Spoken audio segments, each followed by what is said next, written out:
லாவண்யா என்னோட பேர். சென்னையிலேருந்து வரேன். 1 இயர் வந்து ரிப்பீட் பண்ணி தான் படித்தேன். இப்போ வந்து கடலூர் மெடிக்கல் காலேஜ் எனக்கு வந்து கிடைச்சிருக்கு. நீட்ல ரிப்பீட் பண்ணிருந்தீங்க.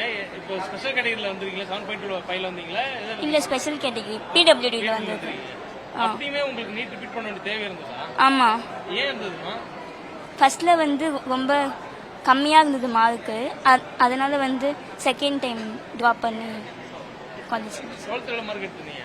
529. ஆனா உங்க நீட்ல எவ்வளவு மார்க் இருந்தது ஃபர்ஸ்ட் டைம்ல? ஒரு அரௌண்ட் ஒரு 100க்குள்ளே தான் இருக்கும். இப்போ நல்ல மார்க், இப்போ உங்களுக்கு சீட் கிடைச்சது, எவ்வளவு ஹாப்பியா இருக்கீங்க? ரொம்ப ஹாப்பியாக இருக்கும். என்ன சொல்றாங்க வீட்ல? அவங்களும் ரொம்ப ஹாப்பியாக இருக்கும். ஃபர்ஸ்ட் கிராஜுவேட் நான் தான். நீங்க தான் ஃபர்ஸ்ட்? ஆமாம். ஓகே. ஒரு ஃபர்ஸ்ட் கிராஜுவேட், அது ஒரு மாற்றுத்திறனாளி வந்து ஒரு டாக்டர் ஆக போறீங்க. உங்களுடைய கனவு என்னம்மா? டாக்டர் ஆகணும், அதுக்கப்புறம் வந்து மேலே படிக்கணும் அந்த மாதிரி.